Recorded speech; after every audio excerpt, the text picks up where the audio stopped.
అటు జంతర్ మంతర్లో సీజేపీ ధర్నా, ఇటు పార్లమెంట్ ఉభయ సభల్లో విపక్షాల ఆందోళనలు వెరిసి మాన్సూన్ సెషన్ ఢిల్లీలో మంట పుట్టిస్తోంది. కేంద్ర విద్యాశాఖ మంత్రి ధర్మేంద్ర ప్రధాన్ రాజీనామా చేయాల్సిందేనని డిమాండ్ చేస్తున్నాయి ప్రతిపక్ష పార్టీలు. అటు కేంద్రం మాత్రం ఏ అంశంపై అయినా చర్చకు సిద్ధం, రాజీనామా మాత్రం కుదరదంటోంది. ఇరుపక్షాలు పంతం వీడకపోవడంతో వరుసగా మూడో రోజు ఉభయ సభల్లో గందరగోళం కంటిన్యూ అయింది. నీట్ పేపర్ లీక్ కు బాధ్యత వహిస్తూ కేంద్ర విద్యాశాఖ మంత్రి ధర్మేంద్ర ప్రధాన్ రాజీనామా చేయాలంటూ ఢిల్లీలో జంతర్ మంతర్ దగ్గర మొదలైన నిరసనలు దేశవ్యాప్తంగా విస్తరిస్తున్నాయి.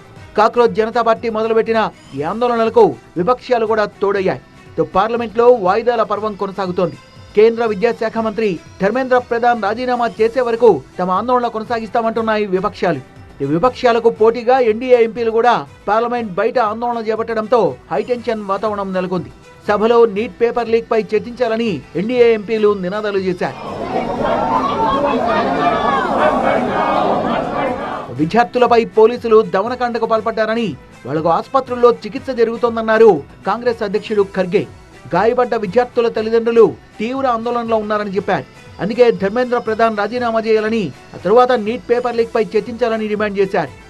एजुकेशन मिनिस्टर इस्तीफा देना चाहिए और लाखों हजारों लोग आज रास्ते पे गिरे हुए, लाठीचार्ज हो गई है और बहुत से हॉस्पिटल्स में हैं और उनके माँ बाप परेशान हैं. इसीलिए मैं आपसे विनती करता हूँ, उनका रिजिग्नेशन पहला लीजिए. విపక్షాల తీరుపై తీవ్ర ఆగ్రహం వ్యక్తం చేసిన కేంద్ర మంత్రి నడ్డా సభలో అన్ని అంశాలపై ప్రభుత్వం చర్చకు సిద్ధంగా ఉన్నప్పటికీ విపక్ష నేతలు ప్రజాస్వామ్య స్ఫూర్తికి విరుద్ధంగా ప్రవర్తిస్తున్నారని మండిపడ్డారు. ये न चर्चा चाहते हैं, न ही हाउस को चलने देना चाहते हैं. पहले इन्होंने कहा कि आप पेपर लीक पर चर्चा करो और सरकार ने कहा कि हम नीट पर चर्चा करेंगे, हर विषयों पर चर्चा करेंगे, उसके लिए हम तैयार हैं. నీట్ పేపర్ లీకేజీపై రాజకీయ రగడ కొనసాగుతుండటంతో వరుస భేటీలు నిర్వహిస్తున్నారు అమిత్ షా.